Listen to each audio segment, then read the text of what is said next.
नमस्कार विद्यार्थियों, MA final Hindi साहित्य पंचम प्रश्न पत्र की कक्षा में आपका स्वागत है। विद्यार्थियों, हम साहित्य सिद्धांत के अंतर्गत आज मार्क्सवाद के बारे में बात करेंगे। मार्क्सवाद समाज के गठन को समझने और बदलने का विज्ञान है।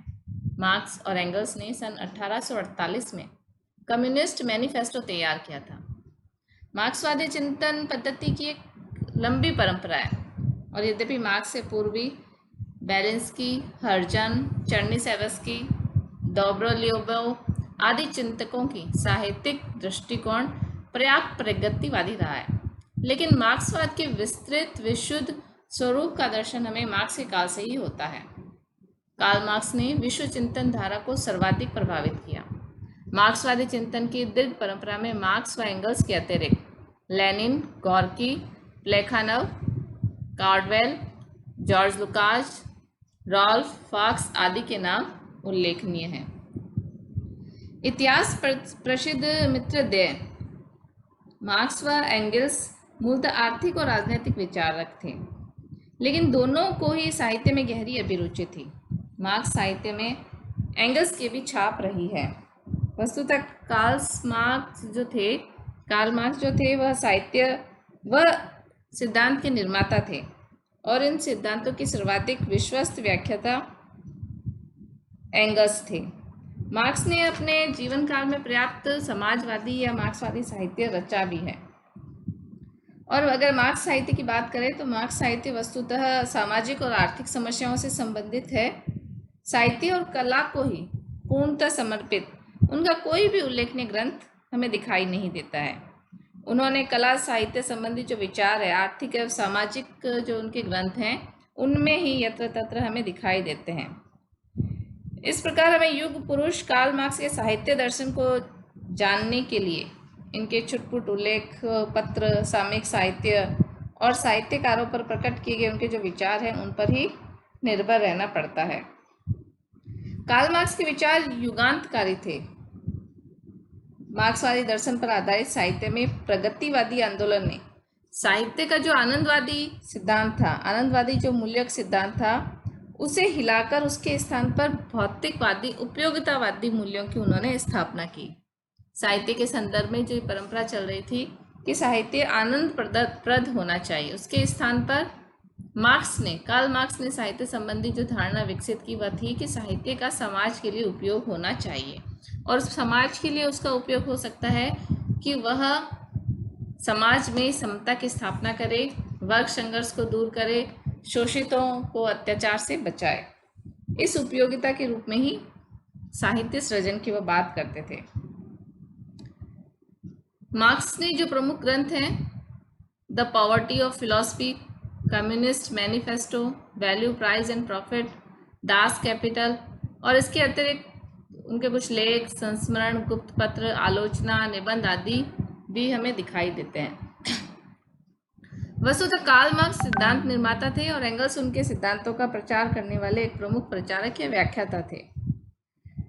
मार्क्सवाद सृष्टि और समाज दोनों की विकासात्मक स्थिति की विवेचना करने वाला दर्शन है, जिसके कि दो स्वरूप हैं। पहले, सृष्टि और समाज के विकास का वह विश्लेषणात्मक अध्ययन प्रस्तुत करता है और दूसरे, इस अध्ययन के आधार पर समाज में परिवर्तन लाने संबंधी जो प्रयास हैं वह भी इसके द्वारा किए जाते हैं।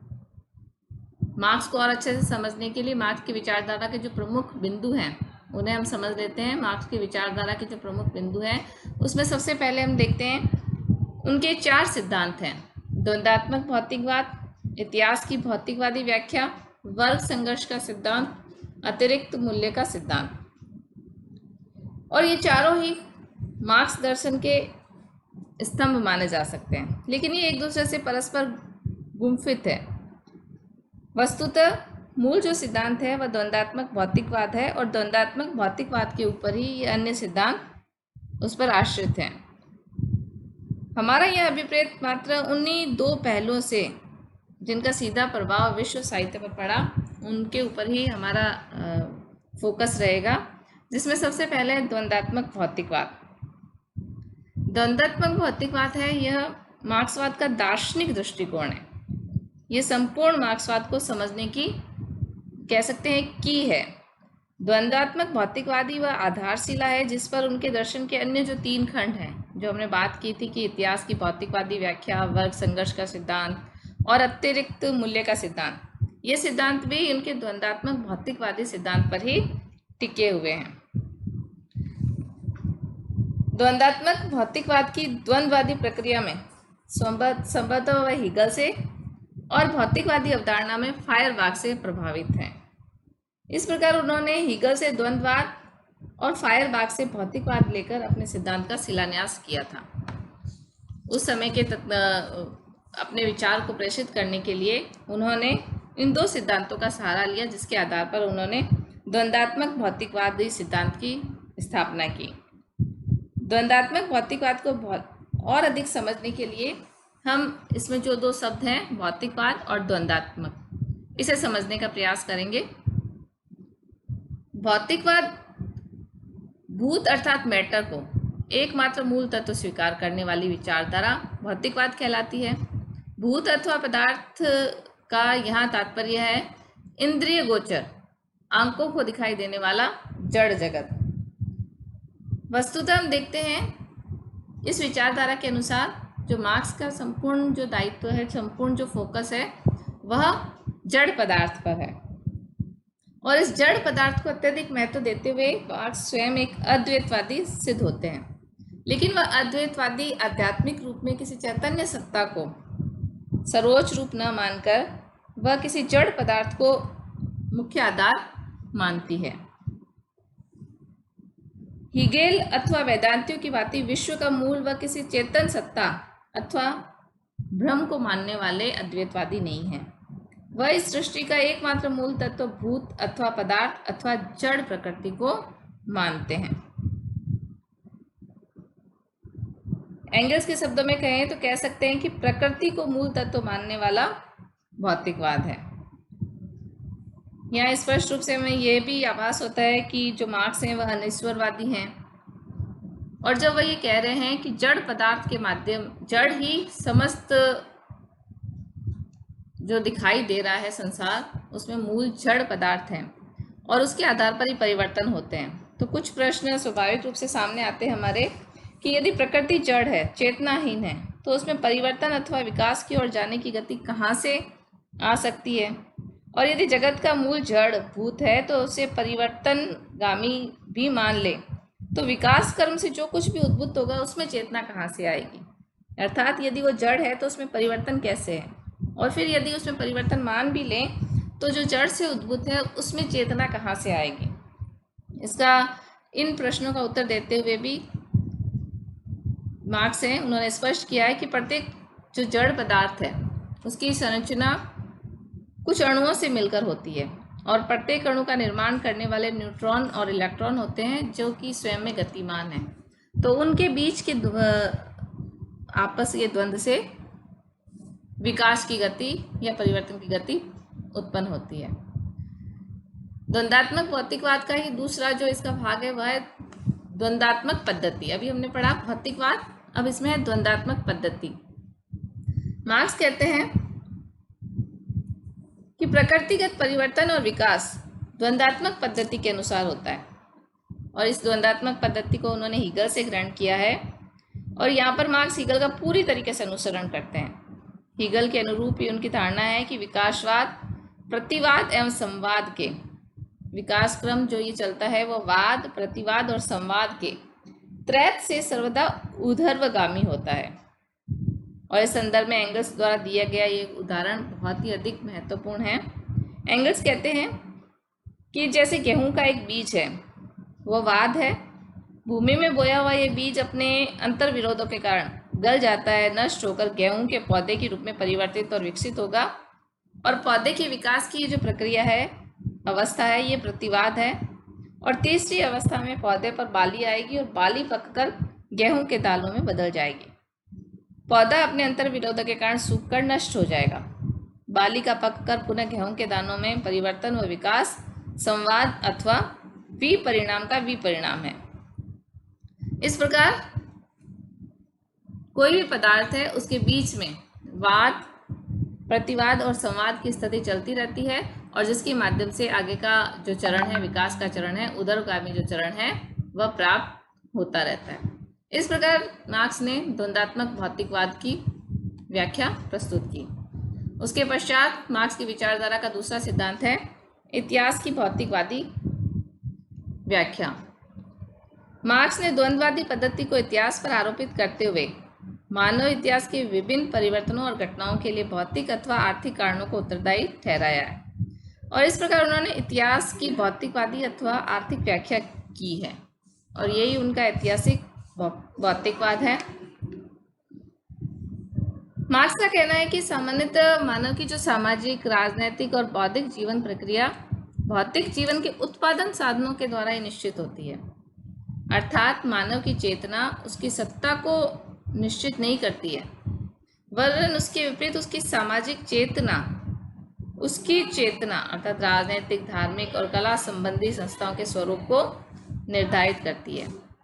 आर्थिक कारणों का इतिहास पर प्रभाव स्पष्ट करने के लिए मानव इतिहास के मार्क्स ने 5 युगों में बांटा है, जिसमें सबसे पहले आदिम साम्यवादी युग, दास पद्धति युग, सामंतवादी पद्धति, पूंजीवादी पद्धति और साम्यवाद। मार्क्स के अनुसार पहले 3 युग यानी आदिम साम्यवादी युग, दास पद्धति युग और सामंतवादी युग बीत चुका है, चौथा युग चल रहा है और 5वां युग अभी आना है। इस प्रकार मार्क्स और एंगल्स के द्वारा इतिहास की भौतिकवादी व्याख्या के अनुसार सभी प्रकार के सामाजिक, धार्मिक, राजनीतिक और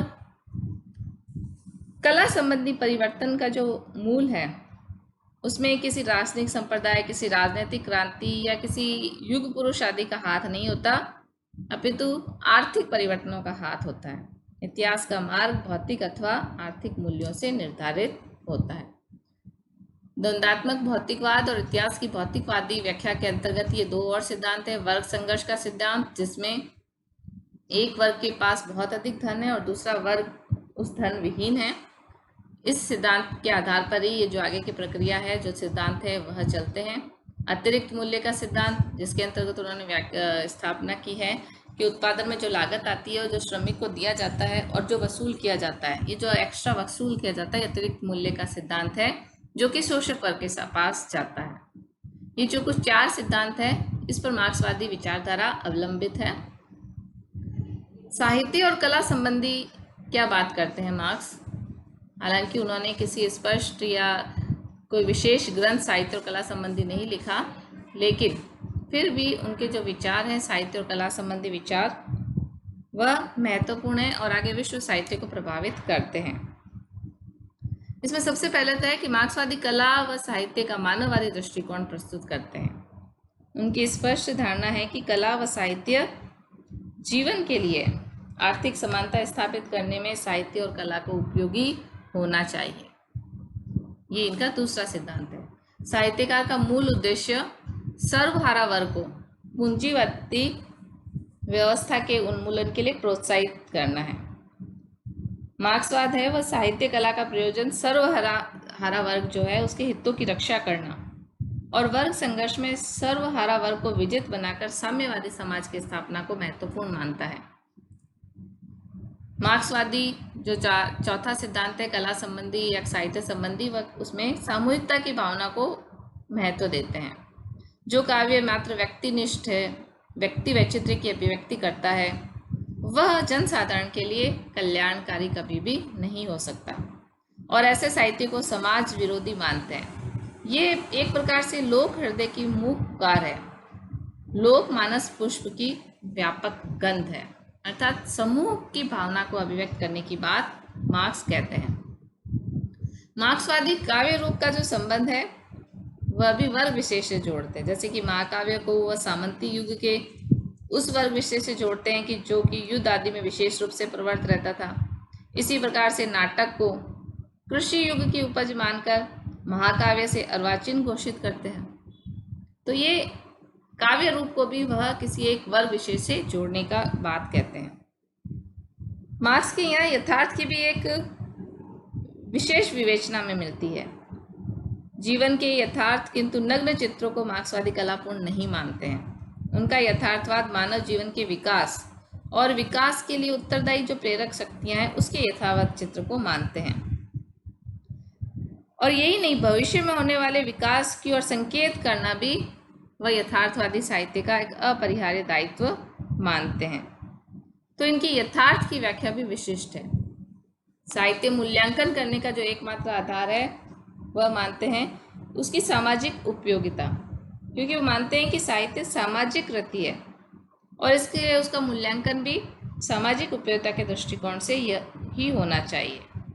साहित्य और कला संबंधी मार्क्स का जो एक और सिद्धांत है वह है कि यह पार्टी के सिद्धांतों को प्रचार का साधन मानते हैं। साहित्य को उनकी धारणा है कि पार्टी के सिद्धांतों और कार्यों से साहित्य का अनिवार्य संबंध है और रहेगा। यही कारण है कि लेनिन ने वर्तमान साहित्य स्वातंत्र्य के सिद्धांत का खंडन भी किया है। साहित्य को पार्टी के सिद्धांतों के प्रचार का साधन मानना उसका संकीर्ण और सांप्रदायिक दृष्टिकोण है, लेकिन फिर भी ये उनकी विचारधारा है। मार्क्सवादी कला व साहित्य के उन सब प्रतिमानों के तीव्र विरोधी हैं जो सर्वहारा वर्ग के हितों की रक्षा नहीं करते, वर्ग संघर्ष को तीव्र नहीं करते, पार्टी सिद्धांतों का प्रचार नहीं करते और यथार्थ के नग्न चित्र उपस्थित करते हैं। वे ऐसे साहित्य को श्रेष्ठ साहित्य मानते हैं जो सामूहिक रूप को अभिव्यक्त करते हैं, समूह की भावना की अभिव्यक्ति करते हैं, पार्टी के सिद्धांतों का प्रचार करते हैं, सर्वहारा वर्ग का शासन स्थापित करने में मदद करने का कार्य करते हैं। वस्तुतः विश्व साहित्य पर मार्क्स के ये जो विचार थे, मार्क्स की जो विचारधारा थी उसका बहुत प्रभाव पड़ा। और हिंदी साहित्य में भी हम देखते हैं कि जो प्रगतिवादी साहित्य है वो मूल रूप से मार्क्सवादी विचारधाराओं को अभिव्यक्त करने वाला साधन ही है। कला के कविता के रूप में भी, उपन्यास में भी, कहीं कहीं नाटक और कहानी में भी हमें यह प्रगतिवादी जो सोच, मार्क्सवादी विचार हैं वह मिलते हैं। विद्यार्थियों, आगे की कक्षा में हम दूसरे साहित्य सिद्धांत के बारे में बात करेंगे। धन्यवाद।